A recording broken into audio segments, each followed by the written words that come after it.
Hi, and welcome to Behind the Bell ATL with the Salvation Army of Metro Atlanta. I'm your host, Keely McGill. The goal of this podcast is to provide listeners with a glimpse of what the Salvation Army does. Many people tell us that they know we provide support to those in the community who need it, but they don't know exactly what we do. We hope to change that through our conversations with Army staff, clients, and community partners. Thanks for joining us. Hi, everybody. Welcome back to Behind the Bell. This is our next episode, and today we have Carolyn. How are you? I'm doing well. How are you? Good. To get started, can you just tell everybody what you do here at the Salvation Army and a little bit about what you do? Sure. My name is Carolyn Booth, and I am the grant manager for the Salvation Army of Metro Atlanta. In my role, I am in charge of all the public funding that we receive here at the Salvation Army. Public funding is federal funding that gets passed mainly through the through HUD, and it goes through the state of Georgia, and then it comes through to our counties. And so here at the Salvation Army of Metro Atlanta, it's a very small percentage of our funding that we get from public funding sources, but it's a lot to manage throughout Metro Atlanta, and so that's my role. I manage all of the public. Can you tell me a little bit about, how long have you been here and a little bit about the department you work in? Sure. I started with the Salvation Army during the pandemic of May of 2020, and I am part of the Social Services Department here at the Salvation Army of Metro Atlanta. We are under the leadership of Sergeant Janine Schmidt. She is the Director of Social Services for all of Metro Atlanta. And we work with the Metro Atlanta core locations. Our core locations are like sites around Atlanta where our clients can receive services, social services that they might need. And we also on our team have some floating social service workers that can help when our cores are short of staff, so that we can continue to provide the services that are needed in each of the counties where our cores are located here in Metro Atlanta. So we've interviewed a couple of other majors and cores and talked about the services that they're providing, and social services is always a big part, we're the combination of, social, but also that church. And they're always like, yep, we have social services, that we provide, our social workers. Can you talk a little bit about what does their day-to-day look like? Sure. Social services is really the majority of what the Salvation Army of Metro Atlanta does here in Metro Atlanta. So social services provides for our community members who are in need of things like rental assistance, or they've fallen behind on utility payments, or maybe they're facing food insecurity, or they're having child care after school issues.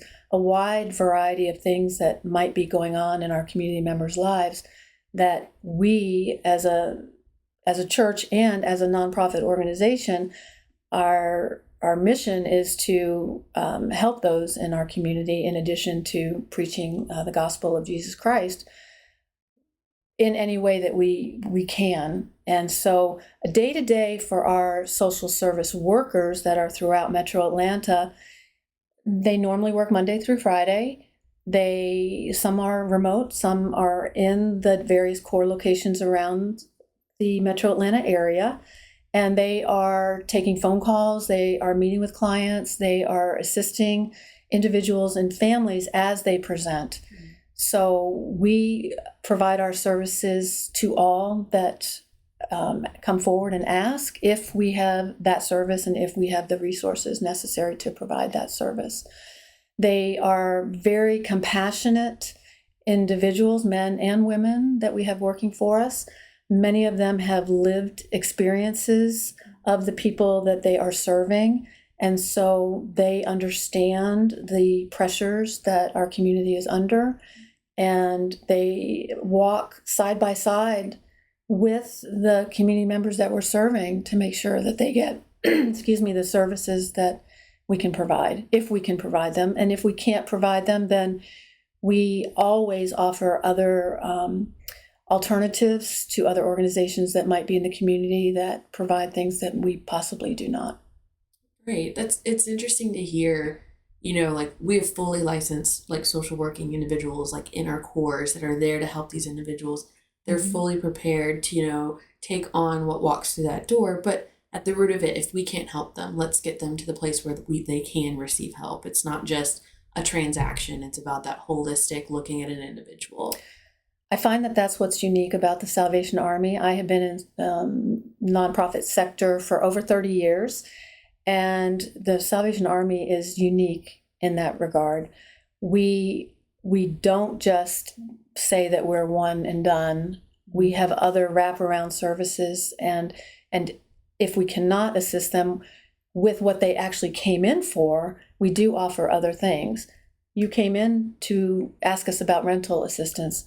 At this point, maybe I don't have rental assistance, but could we help alleviate your financial pressures by offering to assist you with a utility payment, which would now free up that money that you were going to spend on your utilities to now put that towards your rent? Or would you like to use our food pantry and reduce your grocery bill and free up some of your financial resources that way? That's something that I didn't even think about. Like, going in, they might be going in for one thing, but we have the other resources stacked and ready it might help alleviate some of the areas so that they can make their, rent payment.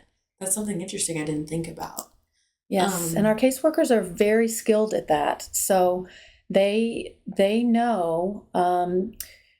We have extensive training with them. Many of our caseworkers have been with us for quite a while that are at the core locations. And so they are dedicated to making sure that we are serving the community members in their service area properly.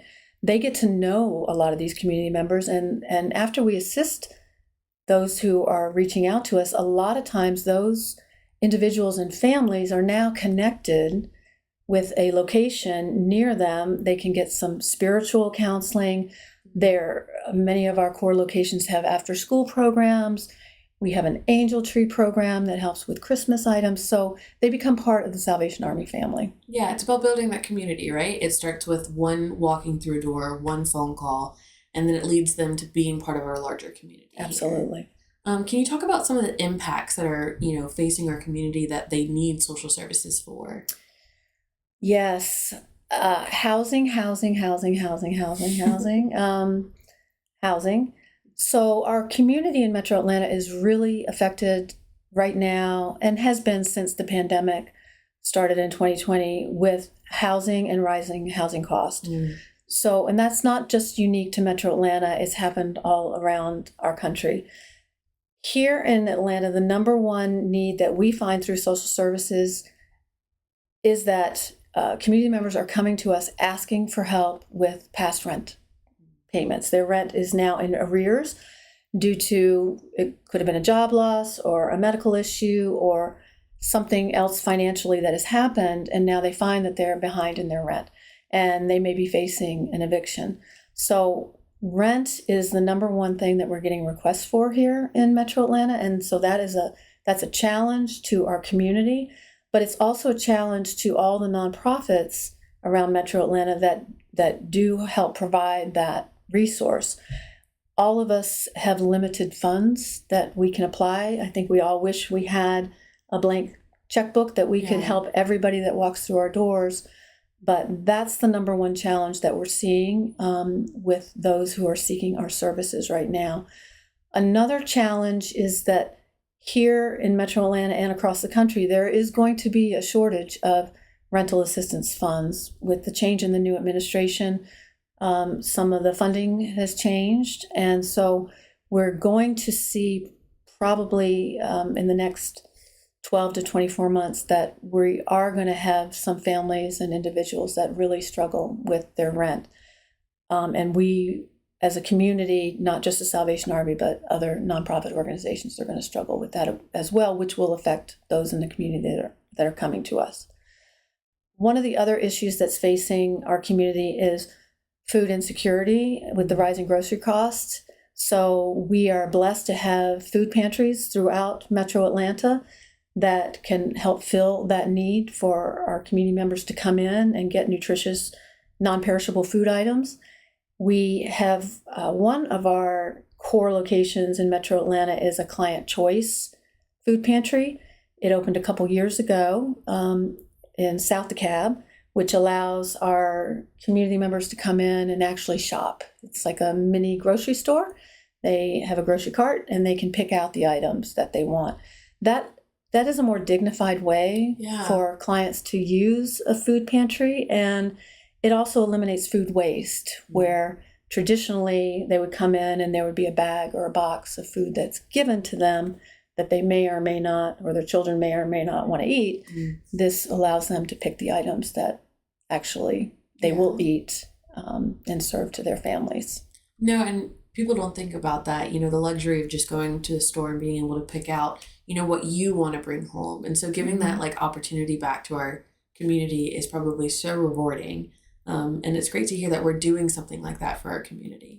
We piloted that program 2 years ago, and now we're working on getting some of our other core locations around Metro Atlanta to follow that model. So hopefully in the near future, that will happen. I think that'd be great for our community. So talking about some of the other programs offered, can you tell me a little bit about Project Share? I know it's with, Georgia Power, and it's their 40th anniversary, and they're a big partner of us. Can you talk a little bit about that for us? Absolutely. They are our number one funding here in the state of Georgia. Project Share is a joint project that was created in 1985 between the Salvation Army, Georgia Division, and Georgia Power. And the partnership was created so that when other community members within the state of Georgia found themselves in need of utility assistance, or their utilities were getting ready to be cut off, whether it be in the winter or the summer where it could cause health concerns, that there would be this stream of funding that is available through the Salvation Army managing it to help alleviate that strain on an individual family and get their utility bills caught up so that they could now continue to be able to pay their bills on their own moving forward. Project Share was started with the Salvation Army and Georgia Power. It has since added other utility companies throughout the state of Georgia. So Project Share can pay electricity payments that are in arrears. It can pay water utilities, and it can pay gas utilities as well. Wow. And the client, the community member, just needs to show a copy of their past due utility bill. And it's not an income eligible program, so they don't have to provide a whole bunch of documentation to get that service. And we have a portal that we can go into, and we can put pledges in once we decide that, or once the client has provided their bill and an ID and just a few other pieces of information, we can pay that bill on their behalf. And it's a really wonderful program. Last year here in Metro Atlanta only, Project Share distributed over $1 million to the utility companies on behalf of clients that we served. There were over 6,000 clients that we served, and of those clients, almost half of them were children. They had children in their household, and a large percentage were seniors. So it's a wonderful, wonderful program. If a community member has already had their utilities cut off, Project Share allows our caseworkers to immediately go in, put in the information that is needed to get that utility turned right back on. And we've had that happen several times over the winter months where, some of our women with children and some of our elderly have had their power cut off, and we were immediately able to get it turned back on while we were making arrangements to pay the past due bills. To hear that there is that much need in Metro Atlanta, to over $1 million, 6,000 people, and then also that it's not just individuals, it's whole families that are receiving these. Like you think 6,000 people, but that's probably 6,000 households and probably more people that are being impacted by Project Share being a partner with us. We are so fortunate in the state of Georgia and in Metro Atlanta that we do have this partnership with Georgia Power and the utility companies. It is something that is unique to Georgia. It's not something that the Salvation Army in other states has. I think it's a model that some of our other states have picked up on, but it's just a wonderful program. And the consumer, most of us don't. I realize because my husband and I are Georgia Power customers, but on our Georgia Power bill, there is a way for you when you're paying your bill to pay that little extra. That's where most of the Project Share funding comes from. It's from everybody in the community that is rounding up on their utility bills or giving a little extra when they pay their utility bills, that goes into this large pot of funding that can help other people in the community. So it's neighbors really helping neighbors. with match support from Georgia Power and the other utility companies. I had no idea that we see those a lot. Grocery stores, you say, do you want to round up? But hearing like the impact that one little box did for over $1 million. So just a simple rounding up can make such a big impact on our community. I had no idea that that's what that little box meant on my Georgia Power bill. Yes. That it made such an impact to the people in my community. It makes an impact for your neighbors, people that live down the street that you don't know are struggling. Yeah. So it makes a huge difference. That's something that I love about, the Salvation Army and the services we provide. Whether you're in need, you could be in need and no one around you know. You know what I mean? That's true. You have that privacy of you can come to us, we're here for you, and we'll help you. And we're not going to broadcast it across the world that, hey, Keely needed help with her rent yesterday. You know what I mean? Like it's something great that we offer. And it goes back to that dignity that we provide people in our community. That is such a great point. When I first started with the Salvation Army, in my mind, the Salvation Army, and I think a lot of people in our service area probably agree with what I'm going to say, is I thought the Salvation Army was just an organization that did disaster relief. Mm-hmm. Every time there was a disaster, I would see the Salvation Army going, into a hurricane district or a flood area or an earthquake. And I was like, wow, they are doing such great work.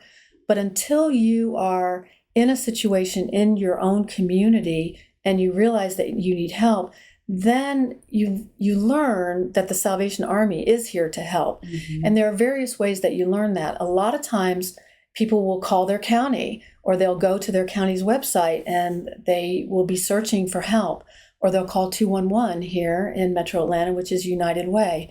And one of the first organizations that they will be connected to is the Salvation Army. And so it's a real eye-opener, because most people in our community don't realize, because we are so quiet about what we're doing, we don't broadcast it and really go out there and say, "Hey, look what we're doing." We're doing all this work behind the scenes and helping people every single day. And until they get connected with us, a lot of people do not know what the great work is that we're doing in this community. 100%. I mentioned this before, like in our last season. That's one of the reasons we created Behind the Bell. People know us as the bell ringers, but they don't necessarily know what's going on behind that bell.